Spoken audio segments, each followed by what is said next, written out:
Monday, Tuesday, Thursday, Godfather Minute Day. Godfather Minute Day is today because that's the podcast you're listening to. I'm Alex Robinson. And I'm Andy Robinson. And together we are talking about the Godfather. Sorry, should we start over again? Nah. Okay. We're talking about minute 124. 124. 124. 124. Minute 124. Come in. All ships at sea. 124. Alex, e minuto. Minuto. Numero. 124. 24. That's easy one. That's an easy one. 24. 24. Sounds like a bounty hunter name. 24. So in minute 124, we are at the Bonacera funeral home. That's down there in the basement. The Don invites Bonacera to observe the style in which they murdered Sonny Corleone. Meanwhile, Mikey is teaching his new wife to drive in a circle when Don Tomasino pulls up. Does he pull up in this minute? Yes. Oh, he does. The very end. The last thing is, you see the car coming. Yeah. Mm-hmm. So great acting by Brando in this one. Look how they massacred my boy. Yeah. Wow. Some and also the way he's lit. It's all like dramatic. Like his eyes are all in shadow, so you can't really see. And he's wearing a black suit with the white shirt, so it's just like it's really just black, white, and his slight skin tone. It's classic. It's classic filming. It's a classic. Great lighting. This movie is so well lit. It is. Let's say that. Gordon Willis, I believe, is the cinematographer who is responsible for a lot of the look of The Godfather. Is the cinematographer the one in charge of lighting on a movie set? I think he is. Yeah, he's kind. I think so. I think. Yeah, I don't know. I mean, there's a lighting person, but the cinematographer, I think, is the one who tells the lighting person what they want to happen. You need lights here, and so that's great. Yeah. It's all about the lighting in film. All about the lights. I know in music, or at least in rock music, it's all about the drums. Is that true? And vocals. What about jazz? I'd still say it's about the rhythm section. It's about classical? Drums and bass. Classical, it's all about the viola. All about the viola. Yeah, all about the viola. You got a bad violist? Mm-hmm. You got a bad organ. You got yourself a bad orchestra. Is that the word, violist? I don't know. I just said it. Like a violinist, so a violist. And cellist. And bassist. Trombonist, French hornist. Is it French hornist? French horner. French horn dog. French horn player? It was French horner. French horner? Yeah. Like trumpeter? Trumpeter, but... Yeah, trumpetist. Never mind. Forget it. Forget about it. So, what else you got? Well, I was going to say, we talked a very long while ago about Marlon Brando's forehead issue. Oh, yeah. Remember I was saying how above his right eye, there's like a weird, and this is one of the scenes you can really notice it because he's in that dramatic lighting. Mm-hmm. He has like a weird lump on his forehead above his left eye. His left eye, yeah. Yeah, so when he wrinkles his forehead, you can definitely see it. And it's definitely so. And there's nothing online about it, is there? Well, not that I've seen, but I don't know how I would look it up. Didn't you look at Brando's lump on his forehead? I don't think I have access. What about Brando's facial features? Oh, maybe. You know what? We'll ask. We'll answer. We'll try to, at least. We'll try. No, I think we've done this before. I know we've had this conversation. Okay. When it first came up and you couldn't find anything about it. You know what someone's going to do now? They're going to put together a mash. They're going to put together us having that conversation like that. They're going to edit this with that earlier conversation back to back. So we're going to get to hear ourselves having that same conversation. Same thing, yeah. Probably even like the same rhythm and everything. Probably. It's like, oh. Yeah. Anyway. Who knows? For all we know, we're back at minute 20 again. Right? Time is a circle. Time is a circle. What else you got for the minute? Well, so massacred. Yeah. It's an interesting choice of words. Look how they massacred my boy. Yeah. Like, do you ever hear that about a single person? Like, he was massacred. No, I don't think so. No. Usually always conveys a Yeah. But it's a good word because it definitely has a sense of violence to it. Like if he says, "Look how they murdered my boy," it doesn't have the same, or how they killed my boy. It doesn't have the same thing as massacred. It sounds so old fashioned. Well, and sometimes I wonder with immigrants' word choices, maybe massacred is much more common in Sicilian to mean killed. I like that. Well, then it makes me wonder too. You think nowadays in our vernacular, they crushed it, or he crushed it, he killed it. Yeah. We chose those instead of he massacred it. But I could see someone saying that. Well, but I think massacre, you generally hear it. I think almost in its definition, it implies a large, like you're massacring a genocide, a village, many people. Yeah. So it also implies unjustly. It was done unjustly. Oh yeah, that's a good point. Yeah, that's a good. They massacred a village. Yeah, these were helpless civilians. So I'm just saying this to you now. At my funeral, I want, when I die, no matter how I die, referred to me as having been massacred. Oh, no matter how you died? How I died. And then later look at how they massacred my brother. Yeah, so later on, if you're like, how'd your brother die? Oh, he was massacred. Oh, he was not. Yeah. Do I say it like that, or did I go ahead, set me up again? Oh, dude, your brother died? That's fucked up. How did he die? Look at how they massacred him. Are you showing your phone where you swipe to the right? You see all no, not that one. Keep swiping. Okay, I will try. I have to keep a list of all the things I need to do when you die. A couple episodes, you said or something else. I can't remarry. I want a plaque. Oh, you want a plaque? You want a statue? I can't remarry. And now I have to refer to you as being massacred. Yep. Look how they massacred my brother. I want you to use all your powers, all your skills. So this is also, anything else with Don Corleone? He just says, look how they last from my boy, and get some tears, and then it kind of, we fade to a much happier car. Well, just one other thought is someone should be saying, look at how they massacred Marlon Brando's forehead. Oh, totally. So it transitions back to Sicily. Much happier. I think it's funny that it goes to a scene of them driving in a car right after Sonny just got shot on the causeway. Yeah. So it's like, and it was completely not pitch black, very dark in the basement of the funeral home. And now we're outside in the Sicilian sunshine. Yeah, bright, it's good quite times. A contrast. Yeah, I almost forgot that he was in Sicily still. Yeah, it's been a long time. Yeah, long time. Probably hasn't been many film minutes. Right. Yeah, but that's how great the movie is. So then we see they're the happy couple, and he's teaching her how to drive. Yeah, I assume she's the one learning how to drive. She's the licensed driving instructor. Yeah, that's her job. Teaching Michael how to drive in Sicily because there are different rules. Well, it's funny you mentioned that because I looked up 10. If you're driving in Italy, these are 10 essential rules to driving in Italy. Wow, is this legit? Is this real? This was on the internet, like a travel site. Is this from the Sicilian DMV? No, I think this is specifically geared at Americans. Oh, okay. Who are traveling to America, to Italy, because apparently Italians are famous for being crazy drivers. Oh, okay. Number 1, drive with confidence. I guess everyone's very assertive. Yeah. That's the problem. That's an issue I confronted moving from New York to Oregon. Portland has very mellow, courteous drivers. Yeah. To the point where sometimes I feel it's unsafe. Right. Because you can't predict what someone else is going to do because they're being too polite. There's a lot of hesitancy. Yeah. And it kind of throws things off. But that's the New Yorker's perspective. I've embraced the way of driving here. I actually think it's a better way to drive and a better way to live. What's the hurry, Alex? Plus, since we tend to drive fast because we're New Yorkers, it's like we're kind of like we really take advantage of all the slow idiots out there. Yeah, like come on, hurry up! I got to get going. I got to get to my sister's apartment. Her husband just beat him up. Don't make me bite my hand. Left lane is only for passing.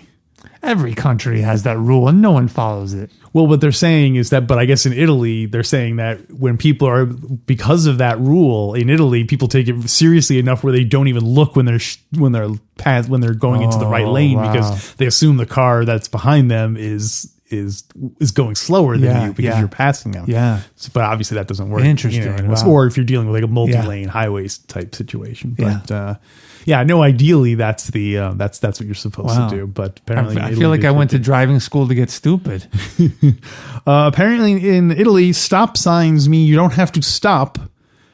Like if you look basically the way most people do stop signs, if you pull up and look side to side and you see no one's coming, you can just keep going. And that's legal. That is legal. Yeah. Huh. The stop is there, meaning if someone's coming, you are the one who has to stop and surrender the right of way, but you don't have to. You know where another place has that rule? Where? Long Island.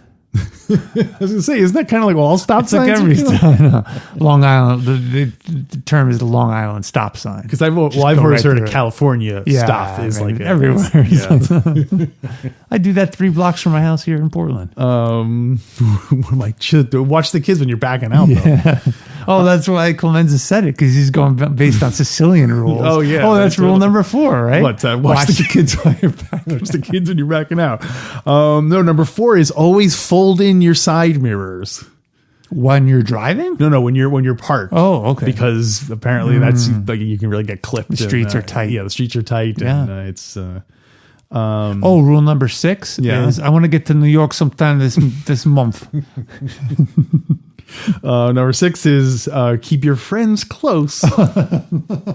Number 6 is leave the gun. Yeah, take the, it's all auto related Godfather scenes.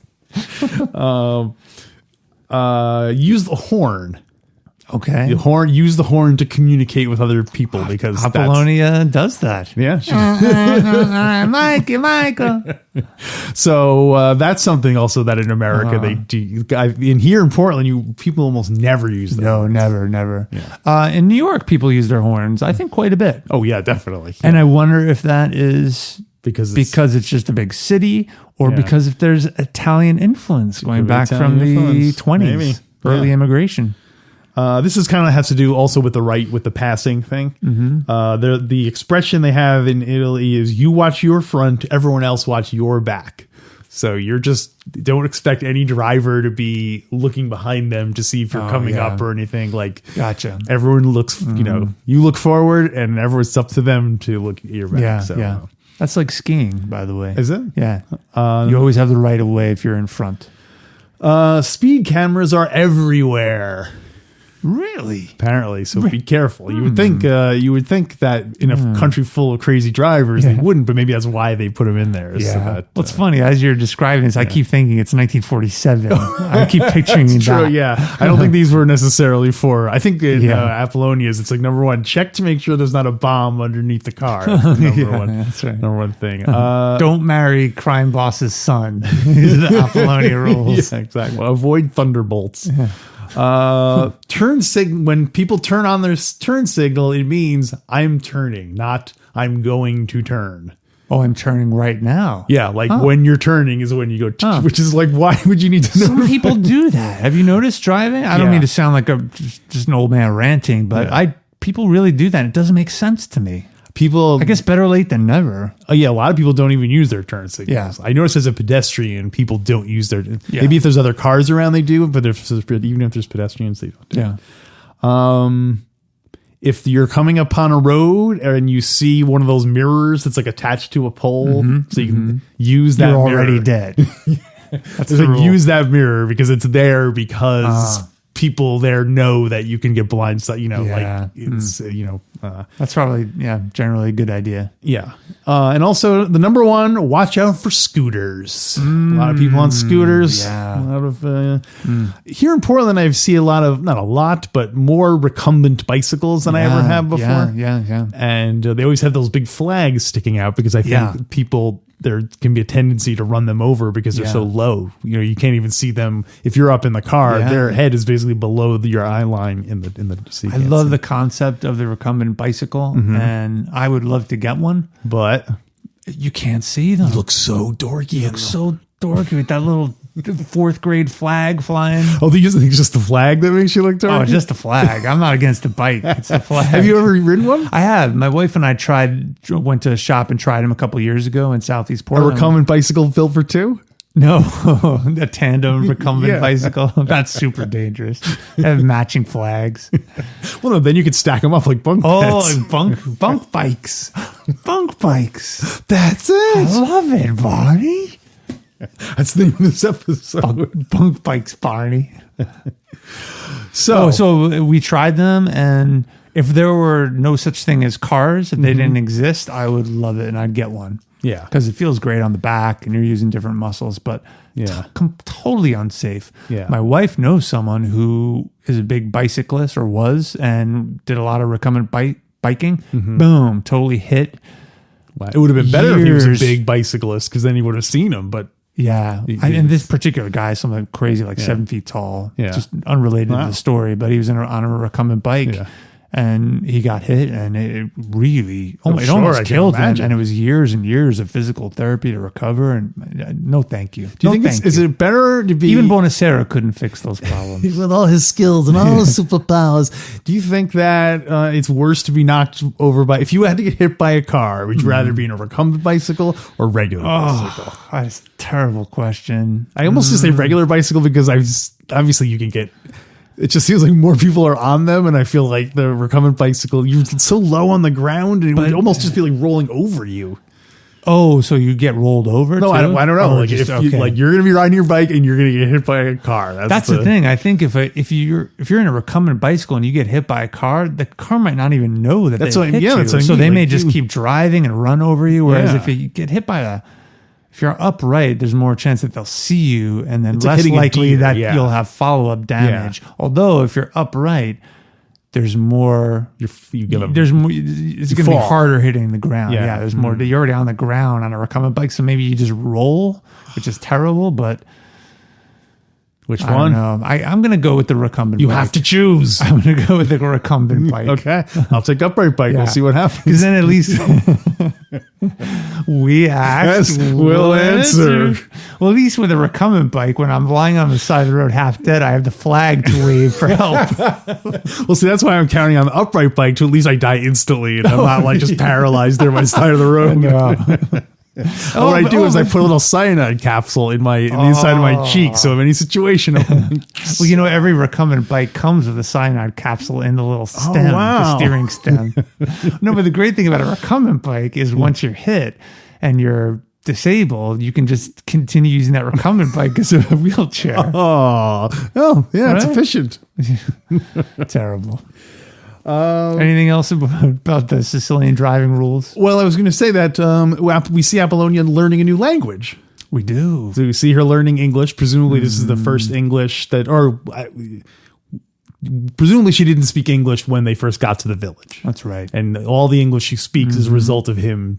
Although I don't know, she might have met some American GIs. Whoa, what are you saying? Yeah, I'm just saying, you know, she's a frequent. Don't ask me about my business. A frequent thunderbolter. Exactly, serial thunderbolter is the term. Well, in this scene, Michael says to her in Sicilian, "I think it'd be easier to teach or safer to teach you English than to teach you to drive." Yeah. And then she's like, I know English. And she does the days of the week. Yeah. So good for her. She says them out of order, though. Is it better to say them out of order to prove? She's trying to prove to Michael that she knows English already. So she says them out of order. Mm-hmm. I guess, is that better than not saying them at all? I think prove that you know English? I think she's downplaying her intelligence to improve Michael's, she can speak good English, but it makes Michael feel better to have this peasant's daughter, wife. So she's like, we don't play the game. Well, we've talked about her being a spy, maybe from the Barzini family. She's from New York. She speaks perfect English. She's like, hey, Mikey. Hey, Mikey. Yeah, I know the days of the week. Monday, you got your Friday. You got your Saturday. You got the Friday there, and the forget about it. Forget about it.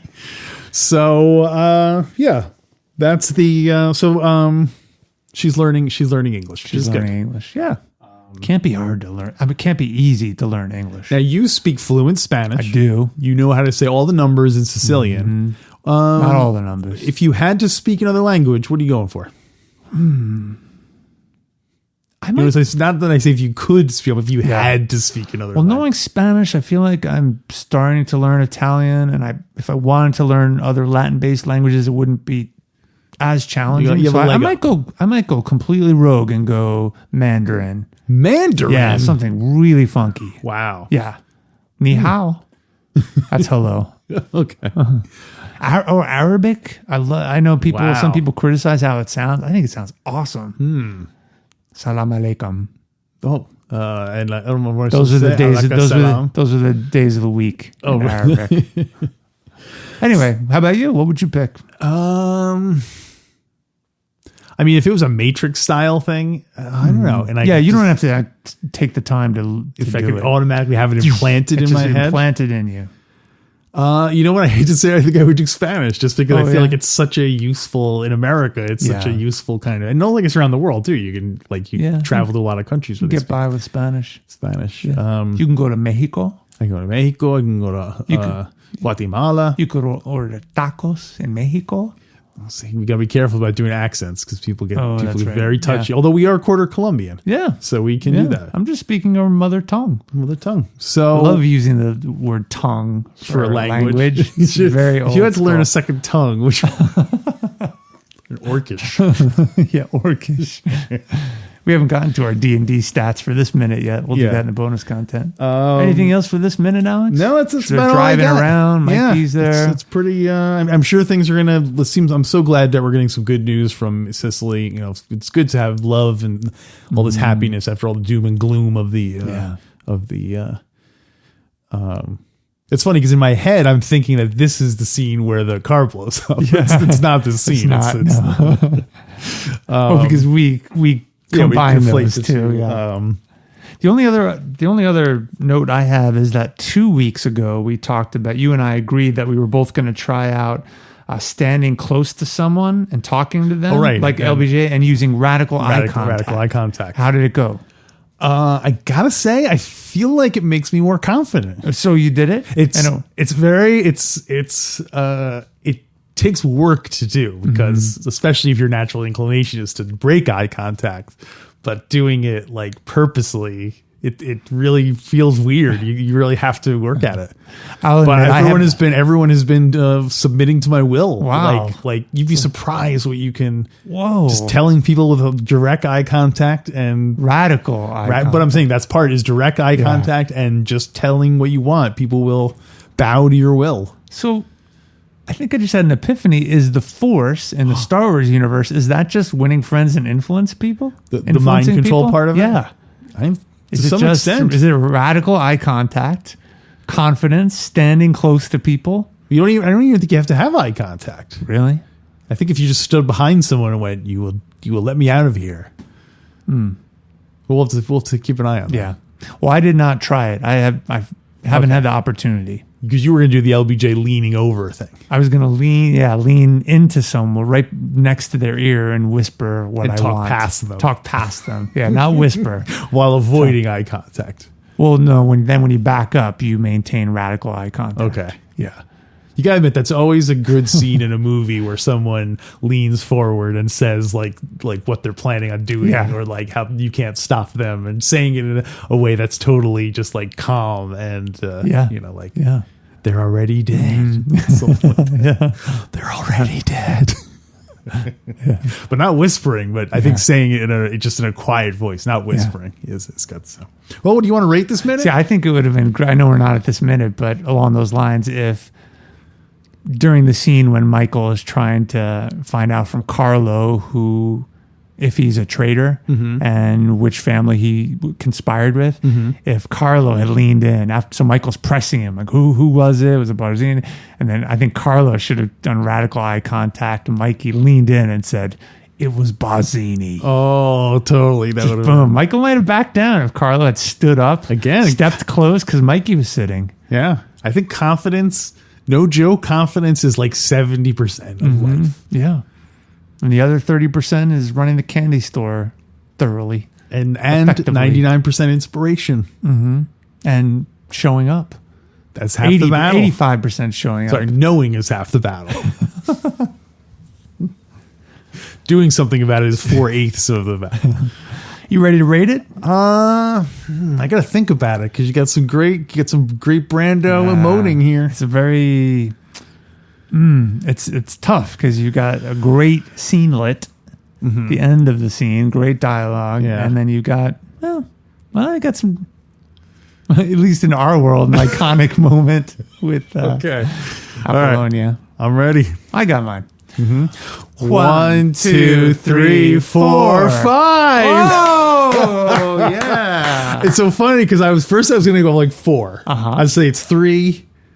And then Marlon Brando kicks it up a notch to 4. But then when you said like, oh, they have him, and I was like, oh, Monday, Tuesday. That's like.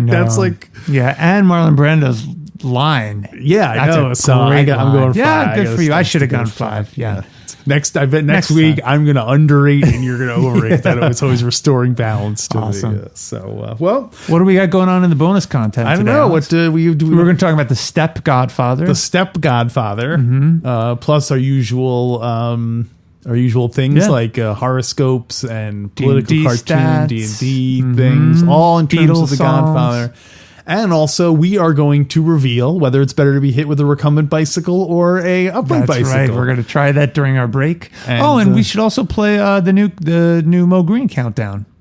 We played it already for the bonus. We played the bonus. We haven't played it for the regular folks. That's true. Are you saying you want to play it now, or you want to wait until there's a? Why don't we play it for the bonus folks one more time, and then next week we'll play for the folks who are waiting. So the bonus people, okay, they'll get to hear it again. Yeah. Okay. Does that work for you? That works for me. Because we've already finished this episode. We've already rated it. Also, just as a reminder, to send me the file of the finalized one that you want me to send out as the MP3 of the other countdown. So people can add Causeway countdown. Yes, you got it. People can add that. Yeah. No, I don't have it. That's why I need you to send it. Yeah, you got it. No. You don't understand what I'm saying.